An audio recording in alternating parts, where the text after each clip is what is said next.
પધારો પધારો મારા વ્લોગમાં, એટલે કે મારા વિડીયોમાં. જય માતાજી અને જય શ્રી કૃષ્ણ. હું સુરેખા પરમાર તમારા બધાનું સ્વાગત કરું છું મારા આજના આ વ્લોગ એટલે કે મારા વિડીયોમાં.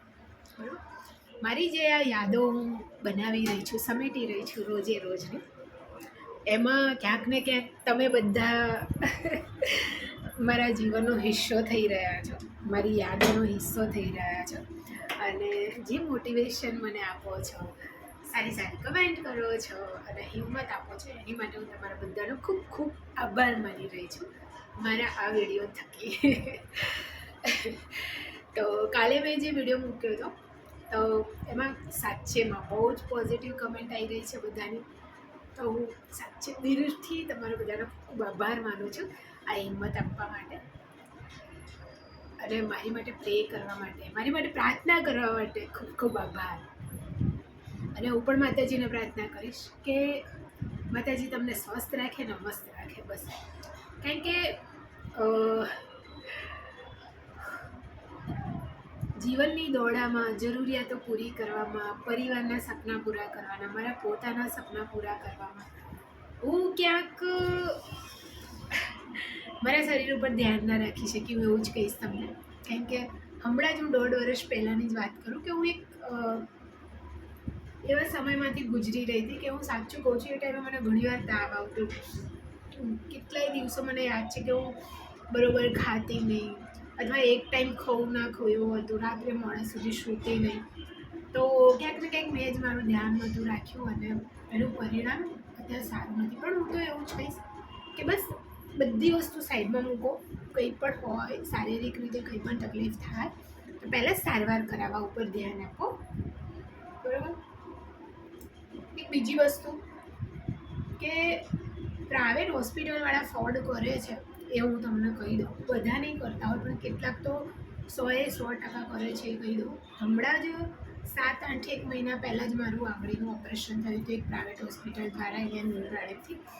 અને એમને એ રિપોર્ટમાં મારી જે ઓપરેશન કરીને જે ગાંઠ કાઢી એ બાયોપ્સીમાં દેખાણું હતું એવું કે મને રિફર કરવાની જરૂર હતી એમને ઇમિજિએટલી. પણ એમને મને રિફર ના કરી, એ બહુ મોટી ભૂલ કરી એ લોકોએ. અને એ થોડા મહિનામાં વધારે પેલું થઈ ગયું, બરાબર. તો અમને જ્યારે અમે GCRIમાં ગયા જ્યારે શરૂઆતમાં જ, તો ત્યાં એક ડૉક્ટર મેમ હતા જેમને અમને પહેલાં રિફર કર્યા હતા કેન્સરમાં. તો એમને ચોખ્ખું કીધું હતું કે આ તમને પ્રાઇવેટની બાયોપ્સીમાંથી તમને રિફર તો કરેલા છે. એટલે મેં મેડમ અમને તો કંઈ કીધું જ નથી, અમને તો બસ ગાંઠ કાઢી દીધી. એના પછી તો અમે 6 વાર ડ્રેસિંગ કરાવવા ગયા પ્રાઇવેટમાં, દવાઓ ચાલુ રહી હતી 1.5 મહિનો. તો પણ ટૂંકમાં બધા પ્રાઇવેટ હોસ્પિટલવાળા મતલબ એવા નથી કે જે સારી સારવાર કરે, બરાબર. કેટલાક એવા છે એમને પૈસાથી મતલબ છે, સામેવાળું માણસને શું થશે શું નહીં એનાથી એમને મતલબ નહીં હોતો. તો હું તો એવું જ કહીશ કે જો રૂપિયાના સમય બંને વેડફો પ્રાઇવેટમાં એના કરતાં ગવર્મેન્ટમાં જવું અને કમસે કમ નિદાન પૂરેપૂરું થશે તમારું, એની હું ગેરંટી આપું છું. અને અમને તો બહુ અનુભવ છે નહીં મમ્મી પ્રાઇવેટ હોસ્પિટલમાં. છેલ્લે એ લોકો હાથ જ ઊંચા કરી લે, દર વખતે આવું કરે નહીં મમ્મી.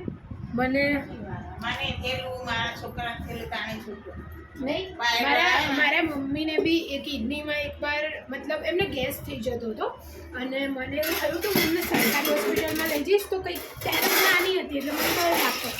તો હું એક પ્રાઇવેટ હોસ્પિટલમાં લઈ જઈ તો એમને કીધું કે તમારી મમ્મીની કિડનીઓ જ ફેલ છે એમ કહી એમને 80,000 કીધા હતા. પણ ત્યારે મારો જે વિહારનો સ્ટાફ હતો એમને મને હિંમત આપી ને કે એકવાર તું સિવિલમાં બતાવ્યા, અને અમે સિવિલમાં બતાવ્યું, સોનોગ્રાફી બધું. શું કર્યું ખબર, તમારા મમ્મીને ખાલી કે ગેસ છે, કોને એવું કીધું કે કિડનીઓ ફેલ થઈ ગઈ.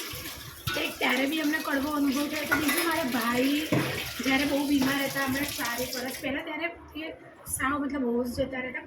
મતલબ એવું વિચારી લો કે 24થી 27 કલાકની આસપાસ માટે બિલકુલ એમને હોશ નહોતા. મતલબ વ્યક્તિ કોમામાં જતો રહે એવી પરિસ્થિતિ થઈ ગઈ. અને ત્યારે પણ અમે જ્યાં પ્રાઇવેટમાંથી ટ્રીટમેન્ટ ચાલી રહી હતી મહિના પહેલાંથી, એ લોકોએ બી છેલ્લે હાથ છોડી દીધા. કોરોનામાં હું સેકન્ડ લેયરમાં પોઝિટિવ આવી ત્યારે મારી પ્રાઇવેટમાંથી દવા ચાલુ હતી. અને મારું જેવું RT-PCR શું કહેવાય, કયો રિપોર્ટ કરતા હતા કોવિડમાં નાકમાં ડંઠકી નાખી, તો એ પોઝિટિવ આવ્યો કોવિડનો. અને પછી ત્યારે પણ જે પ્રાઇવેટમાંથી અમારી દવા ચાલુ હતી એમને હાથ ઊંચો કરી દીધા હતા કે એમને ઘરમાં રાખી દો અને હર્બલ એન્ડ સેન્ટરમાંથી જઈને દવા લઈ દેજો. ત્યારે બી મારો કેટલો જૂનો સ્ટાફ મારા કોન્ટેક્ટમાં હતો, તેમને મારી દવાની બધી ચલો વસ્તુ કરી દીધી હતી, સરસ રીતે સારવાર થઈ ગઈ હતી. હવે અત્યારે જે કિસ્સો થયો છે લાઈફનો, જે આ ટર્નિંગ પોઈન્ટ આવ્યો 2023માં જે મારા રિપોર્ટ હતા એ નોર્મલ જ હતા.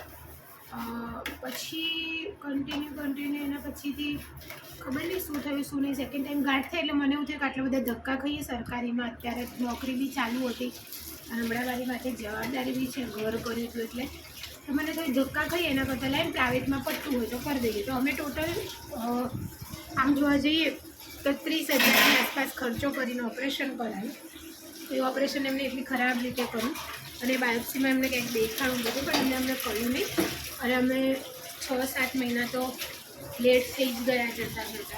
તો વસ્તુ એ જ છે કે બધી જગ્યાએ સારવાર પ્રાઇવેટ હોસ્પિટલમાં સારી મળશે એ જરૂરી નથી. તો દોડા કરી શકે એવા હોય તો હું તો કહું સરકારીમાં જ સારવાર લો. ભલે ધક્કા તો ધક્કા પણ તમારા રિપોર્ટ પૂરેપૂરા આવશે. મારા તમે એ પ્રાઇવેટમાં જે મારું ઓપરેશન થયું હતું એ જે ટુકડા હતા એ ટુકડા અમારી જોડે હતા, બરાબર. તો અમે આ વખતે સિવિલમાં એ ટુકડા આપ્યા હતા બાયોપ્સી કરવા માટે આંગળીની, અને બીજી બધી જે ગાંઠો છે એના તો ઓલરેડી એ લોકોએ બાયોપ્સી લીધી, બરાબર. એ બધાની બાયોપ્સી લીધી. હવે છતાં પણ અહીંયા લાસ્ટ ગયા સોમવારે, તો આ નહીં ને પેલો સોમવાર, આ સોમવાર સોરી, આ સોમવાર ગયો ત્યારે તો મને એડમિટ કરવાની હતી. એ લોકોએ કહી દીધું હતું અને એમને એવું પણ કીધું હતું કે હવે તમે તમારા મમ્મીને કે ભાઈને મતલબ લોહીના સંબંધને લઈને આવજો તો અમે તમને એડમિટ કરી દઈશું. પણ એમને ક્યાંક હજુ કંઈક શંકાશીલ લાગ્યું તો એમને મારી ફરીવાર આંગળીની બાયોપ્સી કરાવડાવી, બરાબર. જે મને આખી બેહોશ કરીને એને પછી આપીને કરવામાં આવી હતી હમણાં જ બુધવારે. તો વસ્તુ એ જ છે કે બધી જગ્યાએ પ્રાઇવેટમાં ટ્રીટમેન્ટ સારી થાય એ જરૂરી નથી. બહુ ફ્રોડ કરે છે લોકો અને એમને કંઈ ફરક નથી પડતા. કદાચ ભલે હું એવું કહું કે આટલું બધું નહીં, પણ કદાચ જ્યાં પ્રાઇવેટમાંથી મારું ઓપરેશન થયું અને એ બાયોપ્સી આવી એમાં જે સિંગલ સેલ સર્કોમાં લખેલું છે એ શબ્દને પ્રાયોરિટી આપીને એ લોકો અમને સિવિલમાં વહેલી તકે મોકલી દીધા હોય તો અમે આ 7-8 મહિના મોડા કદાચ ના પડત. એમ ઇન્ફેક્શન તો હશે જ બોડીમાં, નો ડાઉટ, આપણે માની જ લઈએ કે હશે જ ઘણું બધું. જે આક્રોશ એને વધવા લાગ્યો વધત નહીં, થોડું મતલબ આપણે કંટ્રોલમાં લાવી શકીએ, બરાબર. તો હું તો એવું જ કહીશ કે તમને કંઈ પણ શંકાશીલ લાગે તો સારા એવા હોસ્પિટલમાં, સરકારી હોસ્પિટલમાં બતાવો. 2-3 ધક્કા થશે પણ નિવારણ પૂર્ણ થશે, એ વસ્તુ છે, બરાબર. અમે આજે કઈ તારીખ થઈ? 14 થઈ ને? 14 તારીખ થઈ એટલે અમે પહેલા મહિના 16 તારીખથી અમારા રિપોર્ટ મારા ચાલી રહ્યા છે. આ 2 મહિના થઈ જશે. આ લાસ્ટ બાયોપ્સી છે એનો હવે રિપોર્ટ આ અઠવાડિયામાં આવી જશે.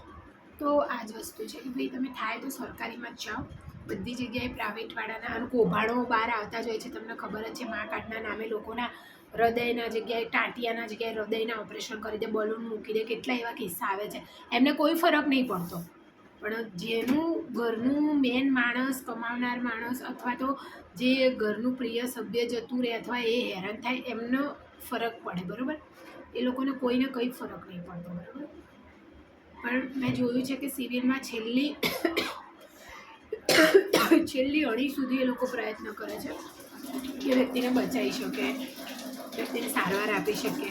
મારા કિસ્સામાં એવું છે કે અમને એ વખતે કહી દીધું હતું કે તમે આંગળી અહીંયાથી કાઢી જ દેવાની છે, આ મેન પહેલાં, કારણ કે એમને એવું લાગતું હતું કે એનાથી જ આખા બોડી ફેલાઈ રહ્યો છે. તો અમે લોકોએ તો રજા બી આપી દીધી કે આંગળી કાઢી દો, એડમિટ કરી. પણ આ સોમવારે ગયા તેમને બાયોપ્સીનું કીધું તોય અમે તો કીધું તું સર આંગળી કાઢી દો.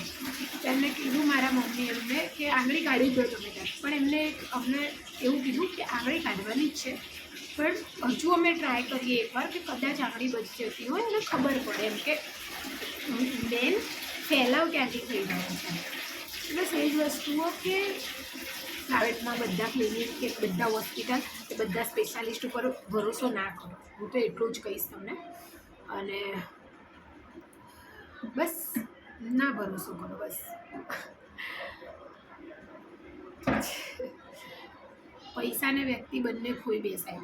કેટલાક પ્રાઇવેટ હોસ્પિટલવાળાને કંઈ જ ફરક નહીં પડતો, એ મેં જોઈ લીધું. તો મને તો પહેલાં પણ 3 અનુભવ થયા હતા હોસ્પિટલોના, પ્રાઇવેટ હોસ્પિટલોના, અને છેવટે અમે સરકારી હોસ્પિટલમાં જ જવું પડતું. ત્યાંથી જ સરસ રીતે પછી સારવાર થયેલી છે. અને આ લાસ્ટ અમને એવો અનુભવ હવે થઈ ગયો કે હવે અમારા જીવનમાં અમે ક્યારેય ભૂલ નહીં કરીએ, અમારા ઘરના કે અમે કોઈ ભૂલ નહીં કરીએ કે અમે પ્રાઇવેટ હોસ્પિટલમાં સારવાર માટે જઈશું. એ અમે નક્કી કરી લીધું છે. બાકી તો બસ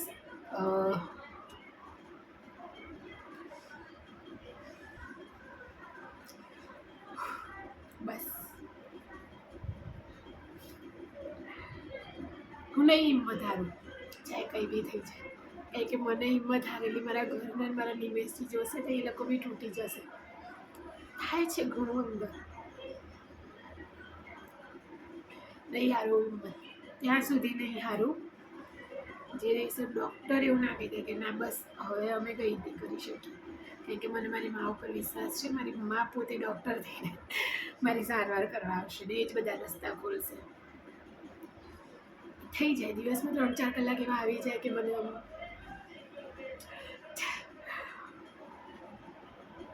તો હવે કેવું થયું છે, મારો પરિવાર મારાથી સંકળાયેલું છે જ, બંધાયેલું છે જ, પણ ક્યાંક ને ક્યાંક હવે મારા નિમેશજી, મારા સાસુ સસરા, મારા નણંદો એ બધા બી મારાથી બંધાઈ ગયા છે.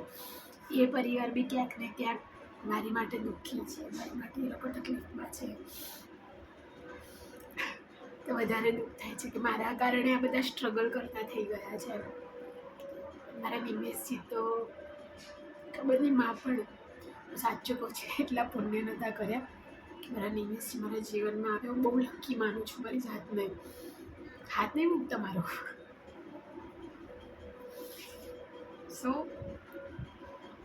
હું એ છેલ્લો 1 કલાક હશે ને, જ્યાં સુધી ડૉક્ટર પ્રયત્ન કરતા હશે ત્યાં સુધી હું હિંમત રાખીશ કે હા થઈ જશે બધું સારું.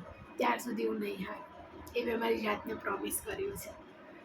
સો થઈ જશે, બસ થઈ જશે, થઈ જશે, થઈ જશે, થઈ જશે, થઈ જશે. ચાલો હું પાણી પી લઉં અને પાછી તમે લોકો જ છો હવે બધા જે મારી ચપચપ સાંભળશો, સાંભળવી જ પડશે યારો, સોરી પણ સાંભળી લો ને. ચાલો મળીએ આપણે બીજા એક વ્લોગમાં. બાય.